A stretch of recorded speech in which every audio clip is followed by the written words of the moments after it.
പിതാവിന്റെയും പുത്രന്റെയും പരിശുദ്ധാത്മാവിന്റെയും നാമത്തിൽ ആമേൻ. അമ്മേ പരിശുദ്ധ അമ്മേ, അമ്മേ പരിശുദ്ധമേ, ദൈവമാതാവേ, കൃപാസനത്തിലൂടെ ഞങ്ങളുടെ ദേശത്തിനും അമ്മ മധ്യസ്ഥം തേടി തന്ന എല്ലാ അനുഗ്രഹങ്ങൾക്കും കൃപകൾക്കും ഞങ്ങളിപ്പോൾ ഹൃദയം നിറഞ്ഞ നന്ദി പറയുന്നു. അമ്മേ പരിശുദ്ധമേ, ദൈവമാതാവേ, 2004 ഡിസംബർ 7 ഉച്ചകഴിഞ്ഞ് 2:30 കൃപാസനത്തിൽ സംഭവിച്ച അമ്മയുടെ പ്രത്യക്ഷപ്പെടലിനെ കുറിച്ച് തിരുസഭയ്ക്ക് സമർപ്പിച്ചിരിക്കുന്ന പഠനരേഖകളുടെ സഭാത്മകമായ പഠനം ആരംഭിക്കുവാൻ ഞങ്ങൾ പ്രാർത്ഥിക്കുന്നു. അമ്മേ പരിശുദ്ധമേ, ഭൂസ്വർലോകങ്ങളുടെ രാജ്ഞിയായ അങ്ങേയ്ക്ക് ഭൗമസംരക്ഷണത്തിനായി പ്രപഞ്ചപ്രകൃതിയെ തന്നെ തിരുസഭ പ്രതിഷ്ഠിക്കുവാൻ ഈ പ്രത്യക്ഷീകരണം വഴി ഇടയാക്കണമേ. പരിശുദ്ധമേ, ജപമാല മാതാവേ, സകല കൃപാസനം പ്രാർത്ഥനയോടും ചേർത്ത് ഞങ്ങളിപ്പോൾ പ്രാർത്ഥിക്കുന്ന ഈ കുടുംബത്തിന്റെ പ്രത്യേക നിയോഗം പറ മക്കളെ.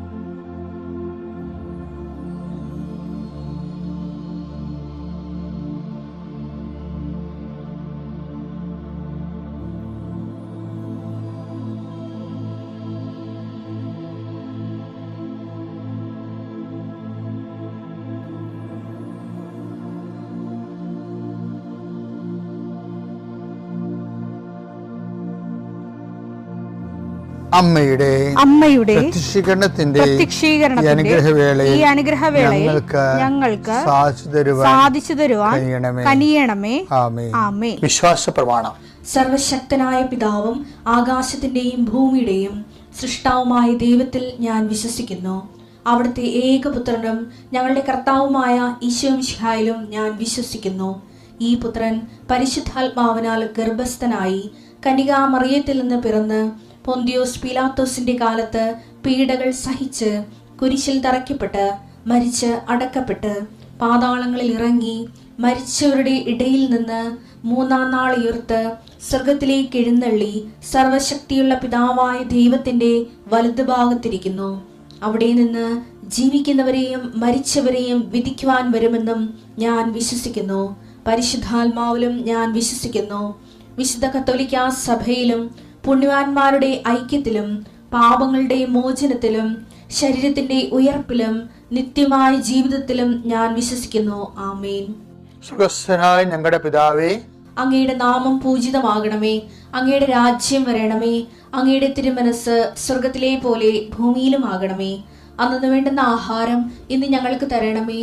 ഞങ്ങളോട് തെറ്റ് ചെയ്യുന്നവരോട് ഞങ്ങൾ ക്ഷമിക്കുന്നത് പോലെ ഞങ്ങളുടെ തെറ്റുകൾ ഞങ്ങളോടും ക്ഷമിക്കണമേ. ഞങ്ങളെ പ്രലോഭനത്തിൽ ഉൾപ്പെടുത്തരുതേ, തിന്മയിൽ ഞങ്ങൾ രക്ഷിക്കണമേ. ആമേൻ. നന്മ നിറഞ്ഞ മറിയമേ, സ്വസ്തി. കർത്താവ് അങ്ങയുടെ കൂടെ സ്ത്രീകളിൽ അങ്ങ് അനുഗ്രഹിക്കപ്പെട്ടവളാകുന്നു. അങ്ങയുടെ ഉദരത്തിൻ ഫലമായി ഈശോ അനുഗ്രഹിക്കപ്പെട്ടവനാകുന്നു. പരിശുദ്ധ മറിയമേ, തമ്പുരാന്റെ അമ്മേ, പാപികളായ ഞങ്ങൾക്ക് വേണ്ടി ഇപ്പോഴും ഞങ്ങളുടെ മരണസമയത്തും തമ്പുരാനോട് അപേക്ഷിക്കണമേ. ആമേൻ. കർത്താവേ, നിന്റെ ഉന്നതമായ നാമത്തിന് സ്വസ്ഥം ചെയ്യുന്നു. ഈ പ്രഭാതത്തിന് അങ്ങ് ഈ പ്രാർത്ഥനയിൽ കൂടാൻ അങ്ങയുടെ മക്കൾക്ക് കഴിഞ്ഞതിനെ ഓർത്ത് അവരങ്ങയ്ക്ക് നന്ദി പറയുന്നു. കർത്താവേ, ഈ പ്രാർത്ഥനയ്ക്ക് വേണ്ടി ഒരുങ്ങുമ്പോൾ ഒത്തിരിയേറെ ആഗ്രഹങ്ങളും ഒത്തിരി ചിന്തകളും എത്രയോ മനുഷ്യർ ഭയങ്കര ഭക്തി ബഹുമാനത്തോടെയാണ് ഈശോയെ ഈ പ്രാർത്ഥനാ സമയം ഒരുങ്ങി നീ ശ്രദ്ധയോടെ നിൽക്കുന്നത്. അങ്ങയുടെ വലതുകരം അവരുടെ ശിരസിൽ ഇപ്പം വെക്കണം. കർത്താവേ, അവരുടെ രോഗങ്ങളെ നീ ഏറ്റെടുക്കണം. അടിപ്പിണർ പോലെ, വൈദ്യുത ആഘാതം പോലെ ദൈവികമായ ശക്തി ഈ നിമിഷം നിങ്ങളിലേക്ക് ആവശ്യിക്കുകയും നിങ്ങളുടെ ആന്തരിക അവയവങ്ങളും ത്വക്കുകളും കർത്താവിൻ്റെ വിശുദ്ധമായ രക്തത്താൽ കുതിരപ്പെരട്ടെ. മാതാവേ, കൃപാസാൽത്താര ജീവനോടെ പ്രത്യക്ഷപ്പെട്ട അമ്മ മാതാവിൻ്റെ ഉറപ്പിലാണ് അമ്മേ ഞങ്ങൾ ഈ പ്രാർത്ഥന നടത്തുന്നത്. ഈ പ്രാർത്ഥനയിൽ പങ്കെടുത്ത ശക്തിയും അനുഗ്രഹവും സൗഖ്യവും വിടുതലും അനുഭവിക്കുന്നവരെ അമ്മയുടെ പ്രത്യക്ഷീകരണത്തിൻ്റെ സാക്ഷികളാണെന്ന് ഞങ്ങൾ സ്വയം തിരിച്ചറിയുന്ന അമ്മേ, കർത്താവ് കേസിൽപ്പെട്ടിരിക്കുന്നവർ എൻ്റെ ഈശോയുടെ ഉന്നതമായ നാം നിങ്ങൾ ആശ്രയിക്കുന്നു. പല ഭിന്നതകൾ നിലനിൽക്കുന്നിടത്ത് പുരോഗമനം ഇല്ലാതിരിക്കുന്ന അവസ്ഥകളിൽ തടസ്സങ്ങൾ മാറുന്നതിന് വേണ്ടി പ്രാർത്ഥിക്കുന്നു.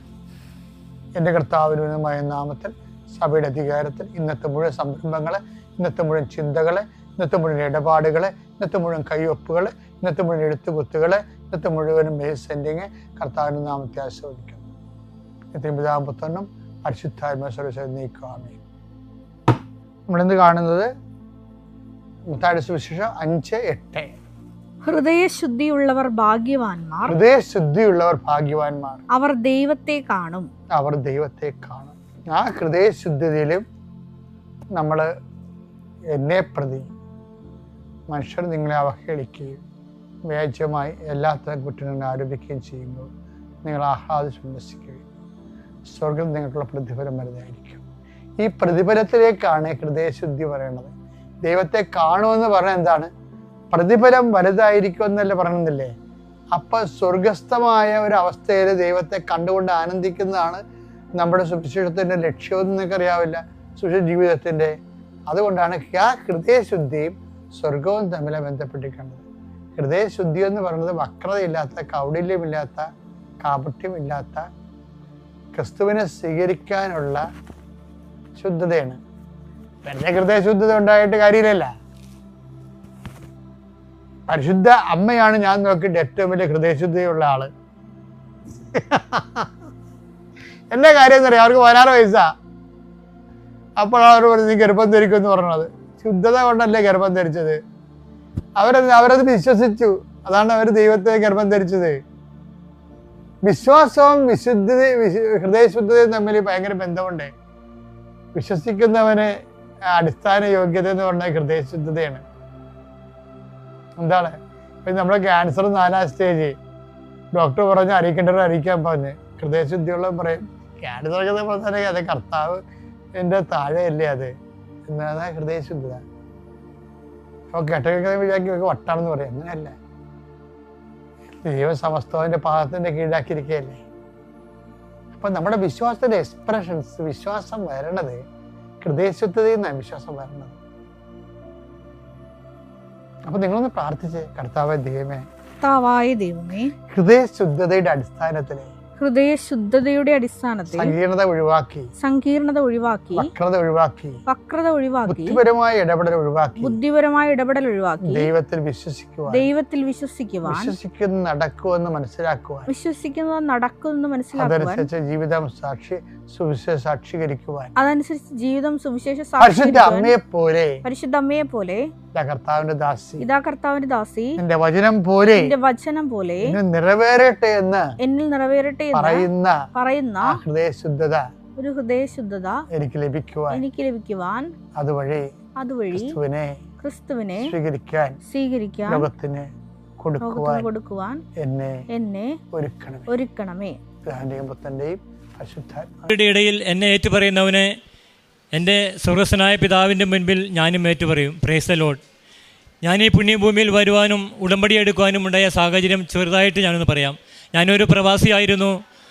2000-ലാണ് ഞാൻ നാട്ടിലേക്ക് തിരിച്ചു വന്നത്, ആ കോവിഡിൻ്റെ മൂർധന്യത്തിൽ. ഈ അവസരത്തിൽ ക്വാറന്റൈൻ പോയ സമയത്ത് വളരെയധികം മാനസികമായ ബുദ്ധിമുട്ടുകളും വിഷമസന്ധികളും ഞാൻ അനുഭവിക്കേണ്ടി വന്നു ആ ദിവസങ്ങളിൽ. ഇനി എങ്ങനെ ഈ ദിവസങ്ങൾ മുന്നോട്ട് തള്ളി നീക്കുമെന്ന് ചിന്തിച്ചിരിക്കുമ്പോൾ അതിൻ്റെ പിറ്റേ ദിവസം എൻ്റെ ബ്രദർ ഒരു സിം കാർഡ് എനിക്ക് കൊണ്ടുവന്ന് തന്നു. അതിനകത്ത് ഈ കൃപാസനത്തിൽ നടക്കുന്ന ആരാധനകളും പ്രാർത്ഥനകളും മാത്രമാണ് ഉണ്ടായിരുന്നത്, ഉടമ്പടി പ്രാർത്ഥനകളെല്ലാം. ഞാനാണെങ്കിൽ ഇതിക്ക് മുൻപ് കേട്ടിട്ടുണ്ട്, എന്നാൽ കൂടുതൽ ഗവനിച്ചിട്ടുണ്ടായിരുന്നില്ല അതിനെപ്പറ്റി. കാരണം എല്ലാ സ്ഥലത്തും നടക്കുന്നുണ്ടല്ലോ, ഡിവൈനിലുണ്ട്, ജെറുസലേം, അങ്ങനെ ഞാൻ ആ രീതിയിലാണ് ചിന്തിച്ച് പോയിട്ടുള്ളത്. പക്ഷേ ഈ സിം കിട്ടി അവിടെ 14 ദിവസം അങ്ങനെ വേറെ ഒരു മാർഗ്ഗവുമില്ല, ആ റൂമിൽ തന്നെ ആയിരിക്കുന്ന സമയത്ത് ഇത് മുഴുവനും കാണുവാനും അമ്മയെപ്പറ്റി കൂടുതൽ അടുത്തറിയുവാനും ഇവിടുത്തെ കാര്യങ്ങൾ കൂടുതൽ മനസ്സിലാക്കുവാനും സാധിച്ചു. വളരെയധികം സന്തോഷത്തോടെ ആഹ്ലാദത്തോടെ ആ ദിവസങ്ങളെല്ലാം തള്ളി നീക്കി. ഈ സമയത്ത് ഞാൻ മനസ്സിൽ വിചാരിച്ചിരുന്നു ഈ പുണ്യഭൂമിയിൽ ഒരു ദിവസം വരണമെന്ന്. അതിന് വീട്ടിൽ വന്നപ്പോൾ തുടങ്ങി അതിനുവേണ്ടി പരിശ്രമിച്ചു. 3 കൊല്ലമായിട്ടും എനിക്ക് ഇങ്ങോട്ടേക്ക് വരുവാൻ സാധിച്ചില്ല. ഓരോ തടസ്സങ്ങൾ എന്നെ അലട്ടിക്കൊണ്ടിരുന്നു. അങ്ങനെയൊക്കെ സമയത്താണ് പെട്ടെന്ന് എനിക്കൊരു സാമ്പത്തികമായ ഒരു ബുദ്ധിമുട്ട് വീട്ടിലുണ്ടായി. എനിക്ക് ആ കാര്യം നടത്തിയേ പറ്റുള്ളൂ. 10 രൂപ പോലും എൻ്റെ കയ്യിലില്ല. ആ സമയത്ത് എന്ത് ചെയ്യണം? ഞാൻ വൈഫിൻ്റെ അടുത്ത് ചോദിച്ചു, എന്ത് ചെയ്യും? 10 രൂപ പോലും ഇല്ലല്ലോ. അപ്പോൾ അവൾ പറഞ്ഞത്, ദൈവം ഒരു വഴി കാണിച്ചു തരും. ഞാൻ ചോദിച്ചു, നിനക്ക് ഉറപ്പാണോ? അവൾ പറഞ്ഞു, ഉറപ്പ് തന്നെയാണ്. പിന്നെ എന്താ, ഒരു കാര്യം കൂടി ഉണ്ട്. ഞാൻ ചോദിച്ചു, എന്താണ്? അമ്മയോട് കൂടി ഒന്ന് പറയണമെന്ന്. അപ്പോൾ അമ്മയെ മുന്നേ തുടങ്ങി മുറുകെ പിടിച്ച്, അമ്മയാണ് കുടുംബം നയിക്കുക, അമ്മയാണ് ഞങ്ങൾക്ക് സർവസ്വമായിട്ടുള്ളത് മുന്നേ തുടങ്ങി. അങ്ങനെ ഞാൻ അമ്മയോട് അന്ന് പറയാൻ പോയില്ല. ഞാൻ പിറ്റേ ദിവസം ഒരു കുറച്ച് പൈസ അന്വേഷിച്ച് എൻ്റെ അടുത്ത 2 കൂട്ടുകാരന്മാരുണ്ട്, എന്ത് സഹായത്തിനും പോകുന്നവരാണ്, സാമ്പത്തിക ശേഷിയുണ്ട്, എല്ലാ കാര്യങ്ങളുമുണ്ട്. അവരുടെ അടുക്കൽ ഞാൻ പോയി വിവരം പറഞ്ഞു. 2 പേരും വളരെ ഈസിയായിട്ട് കൈമലർത്തി അത് നിഷേധിക്കാൻ പൈസ തന്നില്ല. അപ്പോൾ ഞാൻ ആലോചിച്ചു, എന്താണ് അതിൻ്റെ കാര്യം? അപ്പോൾ എനിക്ക് തോന്നി അമ്മ തന്നെയായിരിക്കും അതിനകത്ത് ഇടപെട്ടേക്കണം. ഞാൻ അങ്ങനെ വിഷമിച്ച് വീട്ടിൽ ചെന്നു. വൈഫിൻ്റെ അടുത്ത് പറഞ്ഞു, ഞാൻ നാളെ കൃപാസനം പോവാം. പിറ്റേ ദിവസം ഞാൻ കൃപാസനത്തിലെത്തി. ഇവിടെ വന്ന് ഉടമ്പടി, ആ സമയങ്ങളെല്ലാം ഞാൻ മനസ്സിലാക്കിയിരുന്നു. ഇവിടെ വന്ന് ഉടമ്പടി എടുത്തപ്പോൾ തന്നെ മനസ്സിൽ വല്ലാത്തൊരു സന്തോഷവും ഒരു ആഹ്ലാദവും അലതല്ലിയിരുന്നു. നല്ല സമാധാനവും സന്തോഷം ഉണ്ടായിരുന്നു. അങ്ങനെ വീട്ടിൽ ചെന്നു. 10 വൈകുന്നേരം 10 വീട്ടിൽ ചെന്നപ്പോൾ അവൾ പ്രാർത്ഥന എത്തിച്ചിട്ട് തിരി അണച്ചിട്ടുണ്ടായിരുന്നില്ല. ഞാൻ ചെന്നതിന് ശേഷം തിരി അണച്ചേ. അങ്ങനെ വിശേഷങ്ങളൊക്കെ പറഞ്ഞു. പിറ്റേ ദിവസം ഉടമ്പടി ചെയ്തിട്ട് അതിനുള്ള പരിപാടികൾ അതിനുള്ള തുടക്കമായി. എന്ന് പറഞ്ഞാൽ വിളക്ക് കത്തണമെങ്കിൽ എണ്ണ ഒഴിക്കണം. ഇവിടെ നമ്മൾ ഉടമ്പടിയും അല്ലെങ്കിൽ പ്രാർത്ഥനകളും ഇവിടെ നിയോഗങ്ങളും എഴുതി വെച്ചിട്ട് വെറുതെ നടന്നുകൊണ്ട് കാര്യമില്ല. എണ്ണ ഒഴിച്ചാൽ വിളക്ക് കത്തുന്ന പോലെ അതിനുള്ള നടപടികൾ നമ്മൾ വീട്ടിൽ ചെയ്യണം. ഈ പറഞ്ഞ പോലെ എൻ്റെ എളിയ സഹോദരന്മാരിൽ ആർക്കെങ്കിലും നിങ്ങൾ നന്മ ചെയ്തപ്പോൾ എനിക്ക് തന്നെയാണ് ചെയ്തതെന്ന് യേശുനാഥൻ്റെ വാക്കുകളുണ്ട്. അത് നമ്മളെ അനുദിനവും ഓർമ്മിപ്പിക്കുന്നതാണ്. അവിടെ നിന്ന് പറയുന്നത് പോലെ നിങ്ങൾ ചെയ്യാൻ അച്ഛൻ എപ്പോഴും ഇവിടെ വരുമ്പോൾ ബഹുമാനപ്പെട്ട ജോസഫ് അച്ഛൻ എപ്പോഴും നിർബന്ധം പറയുന്ന ഒരു കാര്യമാണ് ഞാൻ ശ്രദ്ധിച്ചിട്ടുണ്ട്. നിങ്ങൾ രോഗികളെ കാണണം, ശുശ്രൂഷിക്കണം, സഹായം ചെയ്യണം. ഇത് മാത്രമാണ് ഇവിടെ പറയുന്നത്. എൻ്റെ ഇടവക പള്ളിയിലും വികാരിയച്ഛൻ കുർബാനയ്ക്ക് മുൻപ് 2-3 മിനിറ്റ് ആ പറയുന്ന സുവിശേഷത്തെ പറ്റി വിചിന്തനം ചെയ്തുകൊണ്ട് പറയും, നിയോഗങ്ങളും പ്രാർത്ഥനകളും കർത്താവിന് മുൻപ് സമർപ്പിച്ചിട്ട് നമുക്ക് ബലിയർപ്പണം അർപ്പിക്കാമെന്ന്. ഇവിടെയും പറയുന്നത് തന്നെയാണ്. പക്ഷേ ഇവിടെ വന്നപ്പോഴാണ് എനിക്ക് കാര്യം മനസ്സിലായത്. ബലിയർപ്പണത്തിൽ പങ്കുചേരുന്നതിനോടൊപ്പം തന്നെ ഞാൻ ഈ പറഞ്ഞ കാര്യങ്ങൾ, അതായത് ഉടമ്പടി നിറവേറ്റാനായിട്ട് നമ്മളോട് പറഞ്ഞിരിക്കുന്ന കാര്യങ്ങൾ അവിടെ നിന്ന് പറയുന്നത് നിങ്ങൾ ചെയ്യുക. ഞാൻ കൂടുതൽ അങ്ങോട്ടേക്ക് പോകുന്നില്ല. അവിടെ നിന്ന് പറയുന്നത് നിങ്ങൾ ചെയ്യുക. അങ്ങനെയുള്ള നന്മ പ്രവർത്തികൾ നമ്മൾ ചെയ്താലാണ് അച്ഛൻ പറയുന്ന പോലെ അത് ആളി കത്തുകയുള്ളൂ, നമ്മുടെ കാര്യങ്ങൾ എളുപ്പം സാധിക്കുകയുള്ളൂ. അങ്ങനെ പിറ്റേ ദിവസം ഞാൻ അങ്ങനെ 3-ാമത്തെ ദിവസം എൻ്റെ മുന്നിൽ ഒരാൾ ഇങ്ങനെ പ്രത്യക്ഷപ്പെടുന്നത് വെറുതെ ഒരു മിന്നായ പോലെ തോന്നുക. അപ്പോൾ ഞാൻ വിചാരിച്ചു എന്താണാവോ. ഞാൻ വേഗം ഫോൺ എടുത്ത് ആളെ വിളിച്ചു. പൈസയുടെ കാര്യം തന്നെ ഞാൻ ഉണർത്തിച്ച ആളെടുത്ത്, ചേട്ടാ എനിക്കിങ്ങനെ കുറച്ച് പൈസയുടെ ആവശ്യമുണ്ട്, എന്ത് ചെയ്യാമെന്ന് സഹായിക്കാൻ പറ്റുമോ? എത്ര പൈസ വേണം ചേട്ടാ എന്ന് എൻ്റെ അടുത്ത് ചോദിച്ചത്. ഞാൻ പറഞ്ഞു, ഒരു 3 ലക്ഷം രൂപ. അപ്പോൾ തന്നെ ഞാൻ വേറൊരു കൂട്ടുകാരനെ, അപ്പം മുന്നിൽ കണ്ട തോന്നിയ കൂട്ടുകാരനെ വിളിച്ചു. എത്ര പൈസ വേണം പൗലോസേ? ഞാൻ പറഞ്ഞു, 1 ലക്ഷം രൂപ. കൂടുതൽ പൈസ ചോദിക്കാൻ എനിക്ക് പേടിയാണ്, ഒരു 7-8 ലക്ഷം രൂപ വേണം. അപ്പോൾ പറഞ്ഞു, അടുത്ത ദിവസം ഒന്ന് വാങ്ങിക്കോ. ആ ഫോൺ വെച്ചപ്പോൾ തന്നെ ഒരു ഫോൺ കോൾ വരികയാണ് ഉണ്ടായത്. ബാങ്കിൽ നിന്ന് ഒരു ലോൺ അപേക്ഷിച്ചിട്ടുണ്ടായിരുന്നു. ഒരാഴ്ച ഉണ്ടായിരുന്നില്ല, അത് 2-3 മാസം പിടിക്കുന്ന പറഞ്ഞിരുന്നത്. അതിൽ 1-2 ഡോക്യുമെൻറ്റ്സിന് വെക്കാനുണ്ടായിരുന്നു. അപ്പോൾ ബാങ്കിൽ നിന്ന് വിളിച്ചിട്ട് പറഞ്ഞു, ഇത് റോസിലി പോലീസിൻ്റെ വീടല്ലേ? എൻ്റെ വൈഫാണ് റോസിലി. ഞാൻ പറഞ്ഞു, അതെ. അപ്പം ബാങ്കിൽ ലോൺ അപേക്ഷിച്ചിട്ടുണ്ട് ഉണ്ടല്ലോ. അപ്പോൾ അതിനകത്ത് 1-2 ഡോക്യുമെൻറ്റ്സിന് വെക്കാനുണ്ട്, അത് വെച്ചിട്ട് ഇന്ന് തന്നെ പൈസ എടുത്തോളാൻ. ഉടമ്പടി എടുത്തതിൻ്റെ ഒരാഴ്ചയ്ക്ക് ഉള്ളിൽ നടന്ന സംഭവമാണത്. അപ്പോൾ പൈസ എത്രയായി? 8 ലക്ഷം രൂപയുടെ കാര്യം നടന്നപ്പോൾ തന്നെ. അപ്പോൾ അങ്ങനെ ഡോക്യുമെൻറ്റ്സ് വെക്കാനായിട്ട് ഞാൻ ആ ഒരു വളിപ്പിൽ കുറേ വാഴ വെച്ചിട്ടുണ്ടായിരുന്നു. അതിന് ഒരു പാട്ടക്കരാർ തരണം. പാട്ടക്കരാർ മുന്നേ വെള്ള പേപ്പറിൽ എഴുതി തന്നിരുന്നു. അത് ബാങ്കിൽ കൊണ്ടുവച്ചാൽ അവരത് എടുക്കില്ല, മുദ്രപത്രത്തിൽ എഴുതി കൊണ്ടുവരണം. അത് ആ മനുഷ്യനോട് പറഞ്ഞിട്ട് ആൾ കേട്ടില്ല. ഞാൻ എഴുതി തന്നിട്ടുണ്ട്, അത് മതിയെന്ന് പറഞ്ഞിട്ട് പിന്നെ എഴുതി തരാൻ ആൾ കൂട്ടാക്കിയില്ല. ഞാനങ്ങനെ ബാങ്ക് പറഞ്ഞതനുസരിച്ച് അവൻ്റെ അടുത്തേക്ക് മകനെ പറഞ്ഞയച്ചു. പേപ്പർ കൊണ്ട് ഞാൻ വേഗം ഒപ്പിട്ട് കൊടുത്തു. അങ്ങനെ ബാങ്കിൽ കൊണ്ടുകൊടുത്തു. ആ പൈസ അന്ന് തന്നെ സാങ്ഷനായി. അപ്പോൾ ഒരു കാര്യം ഉടനടി മറുപടി എന്ന് പറഞ്ഞ പോലെ തന്നെ ആ ഒരു കാര്യം അത്ഭുതകരമായിട്ട് നടന്നു. പിന്നീട് ഉണ്ടായത് ഒരു 7-8 വർഷമായിട്ടുണ്ട്. എൻ്റെ അവിടെ പള്ളിയിൽ ഞാൻ കുവൈറ്റിലായിരുന്നു പറഞ്ഞല്ലോ, കുർബാനയ്ക്ക് നിൽക്കുമ്പോൾ 1/2 മണിക്കൂർ 3/4 മണിക്കൂറൊക്കെ നിൽക്കേണ്ടി വരുമ്പോൾ എൻ്റെ മുട്ടുകാലിന് മുകളിലേക്ക് ഭയങ്കര തരിപ്പും മരവിപ്പാണ്. ഒരു രക്ഷയുമില്ല. പിന്നെ മണിക്കൂറുകൾ അങ്ങനെ ബുദ്ധിമുട്ടായിരുന്നു. അപ്പോൾ ഞാൻ ദിവസവും രാവിലെ എഴുന്നേൽക്കുമ്പോൾ വിശ്വാസ പ്രമാണം എത്തിച്ചിട്ട് തൈലം എടുത്ത് പുരട്ടും. എന്ത് രോഗത്തിനും വൈഫായാലും ഞാനായാലും ഈ മരുന്നിനേക്കാൾ ഉപരി തൈലമാണ് ഉപയോഗിക്കുന്നത്. അത് മറുപടി കിട്ടുകയും ചെയ്യും. ആ തൈലം പുരട്ടി ഒരു സുപ്രഭാതത്തിൽ ആ മരവിപ്പും തരിപ്പും മാറിയെന്ന് 2-3 മാസമായിട്ട് യാതൊരു പ്രശ്നമില്ല. അത് ആപ്പാടെ പമ്പ കിടന്നു, തൈലം പൂശിയതിൻ്റെ പേരിലാണ്. പിന്നെ അങ്ങനെ നിരവധി അനുഗ്രഹങ്ങളുണ്ട്. ഞാനും വൈഫും കൂടി വൈഫിൻ്റെ വീട്ടിൽ ഒരു ഫംഗ്ഷന് പങ്കെടുത്ത് വരുമ്പോൾ വൈകുന്നേരം 8 മണിയായിരുന്നു. അപ്പോൾ ഒരു സർവീസ് റോട്ടിൽ കൂടി വരിക. സർവീസ് റോട്ടിൽ നിന്ന് ട്രാൻസ്പോർട്ട് ബസ് ഹൈവേയിലേക്ക് കയറുന്നുണ്ട്. ഞങ്ങൾ ആ ഹൈവേയിലേക്ക് കയറുന്ന ഭാഗം വിട്ട് ആ പോഷൻ വിട്ട് ഇങ്ങോട്ട് പോകുന്നു. ഈ ബസ് തിരിഞ്ഞ് വന്ന് എൻ്റെ സ്കൂട്ടറിനെ പതുക്കെ തട്ടിയുള്ളൂ. തട്ടി വഴി വൈഫ് തെറിച്ച് വീണത് ഹൈവേയുടെ സൈഡിലേക്കാണ്. എനിക്കിപ്പോഴും ഓർക്കാൻ പറ്റാത്ത സംഭവമാണ്. കാരണം സദാസമയം വണ്ടികൾ ചീറിപ്പാഞ്ഞുകൊണ്ടിരിക്കുന്ന സമയം, ചാലക്കുടിക്ക് അടുത്ത് തന്നെ ചീറിപ്പാഞ്ഞുകൊണ്ടിരിക്കുന്ന സമയമാണ്. ആ സെക്കൻഡുകളിൽ ഒരു വണ്ടിയും ആ സമയത്ത് ഉണ്ടായിരുന്നില്ല. വേഗം ബസ്സിൽ നിന്ന് ഇറങ്ങി ഓടി വന്ന് വൈഫിനെ എടുത്തു, എന്നെ എടുത്ത് കൊണ്ടുവന്ന് അങ്ങനെ ഹോസ്പിറ്റലിൽ കൊണ്ടുപോയി. ഒരു 3 മാസത്തെ ട്രീറ്റ്മെൻറ്റ് ഉണ്ടായിരുന്നുള്ളൂ. വേറെ പ്രശ്നമില്ല. അതങ്ങനെ വളരെയധികം മാറിപ്പോയി. പിന്നെ അതുപോലെ തന്നെ നിരവധിയായിട്ടുള്ള അനുഗ്രഹങ്ങളുണ്ട്. ഈ 2 മാസം മുൻപുണ്ടായ സംഭവം. ഞാൻ ഉച്ചയ്ക്ക് പാടത്ത് പണിക്ക് പോയിട്ട് ഭക്ഷണം കഴിക്കാൻ വന്നിരിക്കുക. അപ്പോൾ വൈഫ് കറി ശരിയാക്കിക്കൊണ്ടിരിക്കുകയാണ്. എന്നോട് 5 മിനിറ്റ് വെയിറ്റ് ചെയ്യും, ഇത് ശരിയാവട്ടെ ഞാൻ തരാമെന്ന് പറഞ്ഞു. ഞാനപ്പോൾ ഹാളിൽ പോയി ഫാനിട്ട് അവിടെ കിടന്നു. പതിപോലെ മൊബൈലെടുത്ത് ഇങ്ങനെ തോണ്ടാൻ തുടങ്ങി. പെട്ടെന്ന് മൊബൈൽ അവിടെ നിന്നത് സിക്കുമുൽ മരത്തിൽ സക്കേബൂസ് കയറിയിരുന്നപ്പോൾ തമ്പുരാൻ അവിടെ വന്നപ്പോൾ സക്കേബൂസിനെ കണ്ടപ്പോൾ അവിടെ നിന്ന പോലെ ആ മൊബൈൽ അവിടെ നിന്ന ഭാഗം എന്താണെന്ന് വെച്ച് കഴിഞ്ഞാൽ ഇവിടെ നടക്കുന്ന ലൈവായിട്ട് നടക്കുന്ന ആരാധനയും പ്രാർത്ഥനയുമായിരുന്നു ആ മൊബൈൽ ആ നിന്ന സംഭവം. ഞാനങ്ങനെ എല്ലാം ഉപേക്ഷിച്ചിട്ട് അതിൽ മുഴുകി അങ്ങനെ 5 മിനിറ്റ് വരെ ധ്യാനിച്ച് അങ്ങനെ അതിൽ കൂടി ആരാധനയിൽ കൂടി ഇരിക്കുകയാണ്. ആ സമയത്ത് അച്ഛൻ പറഞ്ഞു, ഒരു സഹോദരൻ്റെ മുട്ടിന് മുകളിൽ തുടയിൽ ഒരു 50 പൈസ പട്ടത്തിൽ ഒരു കുരു ഉണ്ടായിട്ടുണ്ട്, അത് പഴുത്ത് വ്രണമായിട്ടുണ്ട്, അത് പൊട്ടുന്നില്ല, വളരെയധികം മാനസിക വേദന അനുഭവിക്കുകയാണ് എന്ന് അച്ഛൻ പറയുകയുണ്ടായി. ആ സഹോദരനെ ദൈവം സൗഖ്യപ്പെടുത്തുന്നു. Praise the Lord, praise the Lord. ഞാൻ അവിടെ കിടന്ന് ഉരുണ്ടു, എനിക്ക് വിശ്വസിക്കാൻ സാധിച്ചില്ല. ഞാൻ വേഗം അടുക്കളയിൽ പോയി വൈഫിനെ വിളിച്ച് വന്ന് കൈ കഷത്തിൽ വെച്ച് ഞാൻ പിടിച്ച് വലിച്ച് ഇങ്ങോട്ട് കൊണ്ടുവന്നു. അപ്പോൾ അവൾ പറഞ്ഞു, എവിടേക്കാണ്, എന്താണ് കാര്യം എന്നോട് ചോദിച്ചു. ഞാൻ പറഞ്ഞു, നീ ഇങ്ങോട്ട് വാ. ഞാൻ പോയി ബെഡ്റൂമിൽ പോയി ആ ബെഡ്റൂമിൽ കിടന്നു. അവൾ തലേ ദിവസം വൈകുന്നേരം കൂടി അവൾ തൈലം പുരട്ടിയിട്ടുണ്ടായിരുന്നു. ഞാൻ പറഞ്ഞു, ഇങ്ങോട്ട് വാ, അത് നോക്കി എന്താ സംഭവം എന്ന് ചോദിച്ചപ്പോൾ ഞാൻ പറഞ്ഞു, ആ കുരു അവിടെ ഉണ്ടോ നോക്കി, എന്താ സംഭവം. അവൾ പറഞ്ഞു, എന്താ കാര്യം എന്ന് വെച്ചാൽ പറയും. ഞാൻ അവൾ നോക്കിയപ്പോൾ പിച്ചി നോക്കി, തടവി നോക്കി, ആ കുരു അവിടെ ഒന്നുമില്ല. അന്ന് തന്നെ അപ്രത്യക്ഷമായതാ. അവൾക്ക് പോലും വിശ്വസിക്കാൻ പറ്റില്ല. അപ്പോൾ ഞാൻ പറഞ്ഞു, ഇങ്ങനെ അച്ഛൻ്റെ ആരാധനയിൽ പങ്കെടുക്കാനും തരുന്ന സമയം. അതിനുള്ളിൽ അച്ഛൻ അവൾ വിളിച്ച് പറഞ്ഞു, അപ്പോൾ ഉണ്ടായ സംഭവം, അതുകൊണ്ടാണ് ഞാൻ നിന്നെ വിളിച്ച് പറഞ്ഞതെന്ന് കാണിച്ചു തന്നത്. അങ്ങനെ രൂപത്തിന് മുന്നിൽ മുട്ടുകുത്തി മാതാവിന് നന്ദി പറഞ്ഞുകൊണ്ട് സന്തോഷപൂർവ്വം ഞങ്ങൾ പിരിയുകയാണ് ഉണ്ടായത്. അതിനുശേഷം അങ്ങനെ തുടർന്ന് കുടുംബങ്ങളിൽ ഒട്ടനവധി അനുഗ്രഹങ്ങൾ. ഞാൻ പണ്ടേ വന്ന് സാക്ഷ്യം പറയേണ്ടതായിരുന്നു കേട്ടോ, അതും കൂടിയും പറയാനുണ്ട് മാതാവിൻ്റെ അടുക്കൽ. പക്ഷേ ഞാൻ വരട്ടെ എന്ന് പറഞ്ഞ് അങ്ങനെ നീണ്ടു നിൽക്കുകയായിരുന്നു. ഒരു കാര്യം ഉറപ്പാണ്, ഉടമ്പടി എടുക്കുന്ന എല്ലാ മക്കൾക്കും സദാസമയവും മാതാവിൻ്റെ പരിരക്ഷണമുണ്ട്. അവരെ മാതാവ് പൊതിഞ്ഞ് സംരക്ഷിക്കുന്നുണ്ട് എന്നുള്ള കാര്യത്തിന് ഒരു സംശയമില്ല, എനിക്കൊരു സംശയം തന്നെയില്ല. ഇങ്ങനെ നിരവധിയായ കാര്യങ്ങൾ ചെയ്ത മാതാവിന് തിരുക്കുമാരനും കോടാനുകോടി നന്ദി അർപ്പിച്ചുകൊണ്ട് ഞാൻ നിർത്തുന്നു. എൻ്റെ സുവിശേഷ പ്രവർത്തനം എന്ന് പറഞ്ഞാൽ ഇവിടുന്ന് കൊണ്ടുവന്ന പത്രം ഞാനൊരു ദിവസം പള്ളിയിൽ കുർബാന കഴിഞ്ഞപ്പോൾ എല്ലാവർക്കും വിതരണം ചെയ്തിരുന്നു. പക്ഷേ എല്ലാവരും സന്തോഷത്തോടു കൂടി വാങ്ങുന്നുണ്ടെങ്കിലും അത് കൂടുതൽ ഫലപ്രദമാകുന്നുണ്ടോ എനിക്ക് സംശയമുണ്ടായിരുന്നു. പിന്നെ മുതലേ ഞാൻ കൊണ്ടുവന്ന പത്രങ്ങളെല്ലാം വീടുകൾ കയറിയിറങ്ങി എല്ലാ വീട്ടിലും കൊടുത്തിട്ടേ ബാക്കിയുള്ള കാര്യങ്ങളുള്ളൂ. പിറ്റേ ദിവസം തന്നെ അത് കൊടുത്തു തീർന്നിരിക്കും. പിന്നെ അതുപോലെ തന്നെ പരിസരങ്ങളിൽ വീണ് കയ്യും കാലം കൊടിഞ്ഞിട്ട് പണിക്ക് പോകാൻ പറ്റാത്ത സാധുവായിട്ടുള്ള മനുഷ്യരുണ്ട്. അവരെ പോയി കാണുകയും പറ്റാവുന്ന വിധത്തിൽ സാമ്പത്തിക സഹായം അവർക്ക് ചെയ്യുകയും ചെയ്യുന്നുണ്ട്. ഗവൺമെൻറ് ഹോസ്പിറ്റലിൽ പോയിട്ട് അവരായിട്ട് സംസാരിക്കുകയും കുറേ സമയം അവിടെ ചിലവഴിക്കും. വീട്ടിലെ ചുറ്റുവട്ടങ്ങളിലുള്ള വയസ്സായിട്ടുള്ള മാതാപിതാക്കൾ ഒത്തിരി പേര് തന്നെ കുടുംബത്തിൽ ആരുമില്ലാതെ അല്ലെങ്കിൽ ഒരാളും 2 ആളും വേണ്ടി ഇരിക്കുന്ന മാതാപിതാക്കന്മാരുണ്ട്. എനിക്ക് ഈ പ്രായം ചെന്ന മാതാപിതാക്കന്മാരുടെ അടുക്കൽ പോയിരുന്ന് വർത്തമാനം പറയാൻ വളരെ സംഭവമാണ്. അങ്ങനെ അവരുടെ അടുത്ത് പോയി സംസാരിക്കുകയും വളരെയധികം സന്തോഷത്തോടു കൂടി പിരിഞ്ഞു പോവുകയും ചെയ്യാറുണ്ട്. പരിശുദ്ധ അമ്മയ്ക്കും തിരുക്കുമാരനും കോടാനുകൂടി നന്ദി രേഖപ്പെടുത്തിക്കൊണ്ട് ഞാൻ നിർത്തുന്നു. നന്ദി. വിശുദ്ധ പൗലോസ് ശ്ലീഹ തിമോത്തിയോസിന് എഴുതിയ 2-ാം ലേഖനം 2-ാം അധ്യായം 5 മുതൽ 7 വരെയുള്ള തിരുവചനങ്ങൾ. നിയമാനുസൃതം മത്സരിക്കാത്ത ഒരു കായികാഭ്യാസിക്കും കിരീടം ലഭിക്കുകയില്ല. അധ്വാനിക്കുന്ന കർഷകനാണ് വിളവിൻ്റെ ആദ്യ പങ്ക് ലഭിക്കേണ്ടത്. ഞാൻ പറയുന്ന കാര്യങ്ങളെക്കുറിച്ച് നീ അവധാനപൂർവ്വം ചിന്തിക്കുക. എല്ലാ കാര്യങ്ങളും മനസ്സിലാക്കാൻ വേണ്ട കഴിവ് കർത്താവ് നിനക്ക് തരും.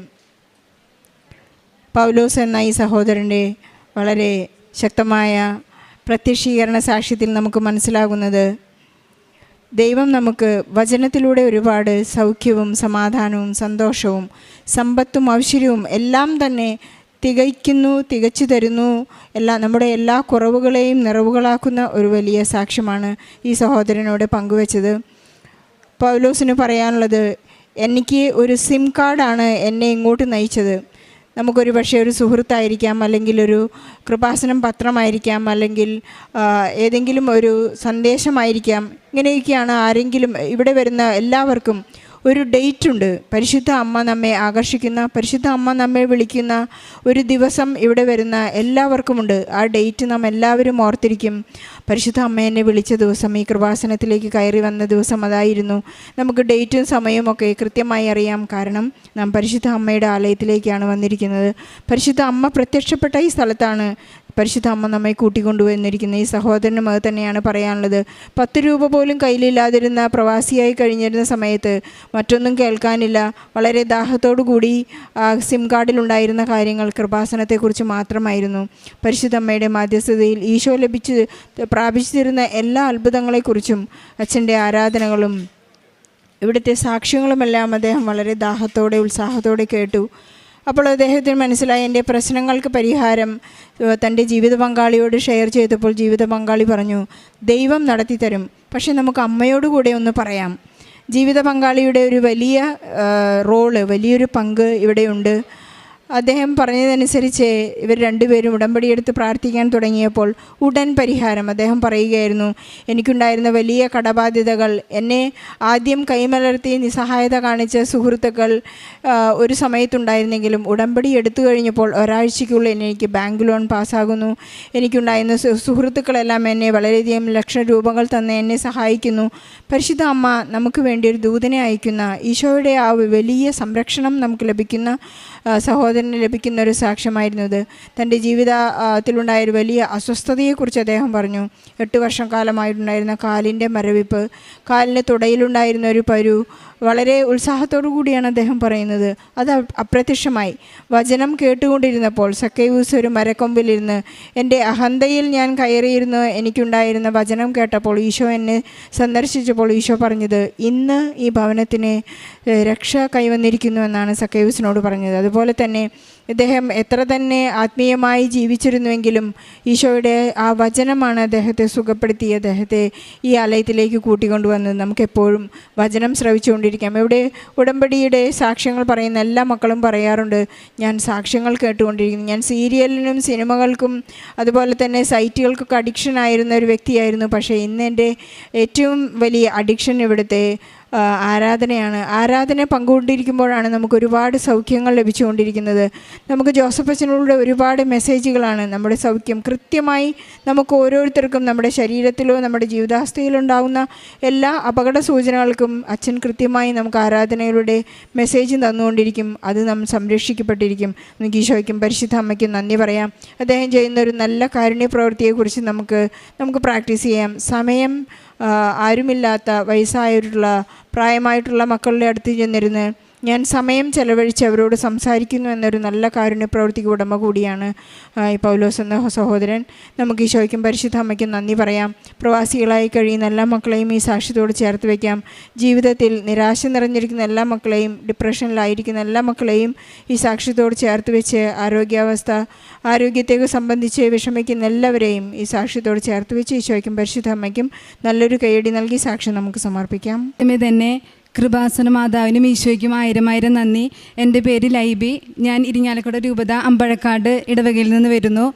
ഞാൻ ആദ്യമായി ഉടമ്പടി എടുക്കുന്നത് 2022 ജനുവരിയിലാണ്. എനിക്ക് ആ സമയത്ത് ഉടമ്പടിയെക്കുറിച്ച് പൂർണ്ണമായ അവബോധമുണ്ടായിരുന്നില്ല. എങ്കിലും ഞാൻ ഉടമ്പടി എടുത്തു. ഞാൻ ഇതിനിടയിൽ ഇന്ന് വരെ 6 പ്രാവശ്യം പുതുക്കിയിട്ടുണ്ടായിരുന്നുള്ളൂ. അതിൻ്റെ ഇടയിൽ ഉടമ്പടി എനിക്ക് പൂർണ്ണമായിട്ടും വിശ്വസിച്ച് പ്രാർത്ഥിക്കാനോ മറ്റു കാര്യങ്ങൾ ചെയ്യാൻ പറ്റിയിരുന്നില്ല. എങ്കിലും ഞാൻ അന്ന് ഉടമ്പടി എടുത്ത സമയത്ത് ഞാൻ എഴുതിയ കാര്യങ്ങളൊക്കെ മാതാവ് ആ സമയത്ത് ഓർക്കുന്നുണ്ടായിരുന്നു. ഞാൻ ആദ്യമായിട്ട് നിയോഗം വെച്ചിരുന്നത് എൻ്റെ മൂത്ത മകൻ ആൽഡ്രിൻ. അവനെ ഉടമ്പടി എടുക്കുന്ന സമയത്ത് 7 വയസ്സും ചെറുതിന് 5 വയസ്സായിരുന്നു. ആ സമയത്ത് മൂത്ത മോന് 7 വയസ്സ് ഞാൻ പറഞ്ഞല്ലോ. അപ്പോൾ അവന് ഹൈപ്പോതൈറോയിഡിസിൻ്റെ അസുഖമുണ്ടായിരുന്നു. അപ്പോൾ ജനിച്ച് ഒരാഴ്ച തുടങ്ങി അവൻ ടാബ്ലറ്റ് എടുക്കുന്നുണ്ടായിരുന്നു. അപ്പോൾ ആ സമയത്തൊക്കെ അവൻ ചോദിക്കുമായിരുന്നു, എന്തിനാ അമ്മ ദിവസം എനിക്ക് ടാബ്ലറ്റ് തരുന്നതെന്ന് ചോദിക്കുമായിരുന്നു. ആ സമയത്തൊക്കെ മാതാവിനോട് പൂർണ്ണമായിട്ടും വിശ്വസിച്ച് പ്രാർത്ഥിച്ചിരുന്നു. ഉടമ്പടി വസ്തുക്കളായ ഉപ്പും തൈലവും അവൻ്റെ കഴുത്തിലും നെറ്റത്തും കുരിശ് വരച്ച് പ്രാർത്ഥിച്ചിരുന്നു. അങ്ങനെ ഇപ്പോൾ 2 വർഷമായി അവന് ടാബ്ലറ്റ് നിർത്തിയിട്ട് ഇതുവരെ ടാബ്ലറ്റ് പിന്നെ കൊടുക്കേണ്ടി വന്നിട്ടില്ല. ഞാൻ പൂർണ്ണമായിട്ടും വിശ്വസിക്കുന്നു മാതാവ് ഈശോ വഴിയായിട്ട് ഇത് പൂർണ്ണ സൗഖ്യം തന്നുവെന്ന്. പിന്നെ പിള്ളേർക്ക് 2 പേർക്കും ആഴ്ചയിൽ 2 ആഴ്ച കൂടുമ്പോൾ അവർക്ക് ഇമ്മ്യൂണിറ്റി പവർ കുറഞ്ഞിട്ട് പനിയും ജലദോഷവും ചുമയും മാറി വരുമായിരുന്നു. ഞാൻ മാറി ഡോക്ടറെ അടുത്ത് കൊണ്ടുപോകുമായിരുന്നു. പിന്നെ ഉടമ്പടി എടുത്തതിന് ശേഷം അവർ ദിവസവും സ്കൂളിൽ പോകുന്നതിന് തൊട്ട് മുമ്പ് ഞാൻ അവർക്ക് നേർച്ച വസ്തുക്കളായ തേനും അതുപോലെ തന്നെ ഉടമ്പടി തൈലവും നെറ്റത്ത് കുരിശ് വരച്ച് കൊടുക്കുമായിരുന്നു. തേൻ കഴിക്കാനും കൊടുക്കുമായിരുന്നു. അവർ സ്ഥിരമായിട്ട് അത് ഇപ്പോഴും സ്കൂളിൽ പോകണേക്കാൾ മുമ്പ് അല്ലെങ്കിൽ എവിടെയെങ്കിലും പുറത്ത് പോകുന്നതിന് മുമ്പ് ഞാനിപ്പോൾ അത് കൊടുക്കാണ്ട് തന്നെ അവർ സ്വന്തമായിട്ട് അവർ നെറ്റത്ത് കുരിശ് വരച്ച് തേനും കഴിച്ചിട്ടാണ് ഇപ്പോൾ എവിടെ വേണമെങ്കിലും പോകുന്നത്. അതെനിക്ക് വലിയൊരു സാക്ഷ്യമായി തോന്നുന്നു. പിന്നെ ഞാൻ OET ആ സമയത്ത് ട്രൈ ചെയ്യുന്നുണ്ടായിരുന്നു. എനിക്ക് OET റീഡിംഗ് മൊഡ്യൂൾ ഭയങ്കര ടഫായിരുന്നു. ഞാൻ ഉടമ്പടിയിൽ നിയോഗം വെച്ച് പ്രാർത്ഥിച്ചു. ഞാൻ കുറേ പ്രാവശ്യം എഴുതിയായിരുന്നു OET. പക്ഷേ ആദ്യം ഒരു 3-4 പ്രാവശ്യം ഫുള്ള് മൊത്തം മൊഡ്യൂളായിട്ട് എഴുതിയായിരുന്നു. പക്ഷേ റീഡിങ് എനിക്ക് കിട്ടുന്നില്ല.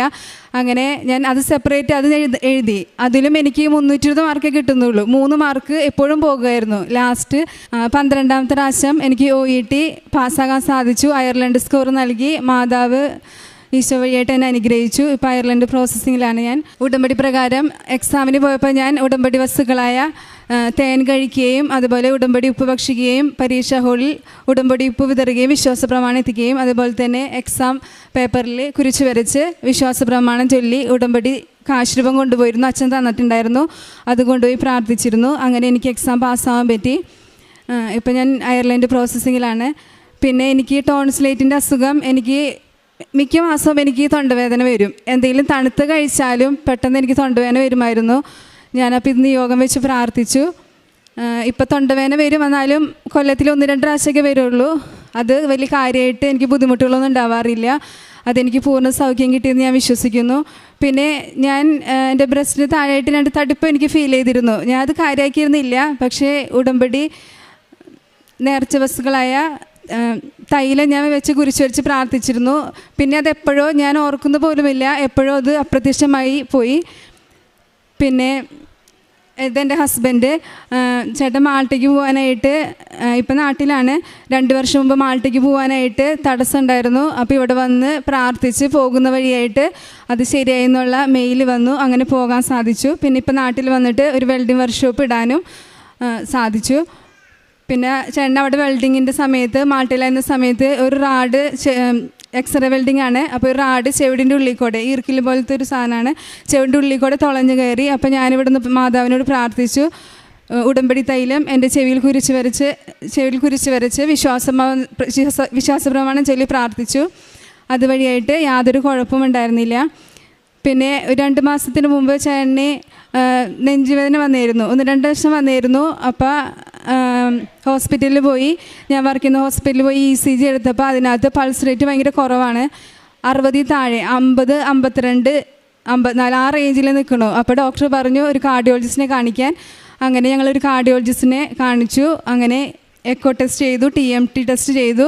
ഞാനപ്പോൾ ആ സമയത്ത് ചേട്ടന് ടെസ്റ്റിന് കയറ്റിയ സമയത്ത് ഞാൻ വിശ്വാസ പ്രമാണം ചെല്ലുകയും ഉടമ്പടി ഉപ്പ് ഹോസ്പിറ്റലിൽ വിതറി പ്രാർത്ഥിക്കുകയും മാതാവിൻ്റെ പ്രത്യക്ഷീകരണ പ്രാർത്ഥന ചെല്ലുകയും ചെയ്തിരുന്നു.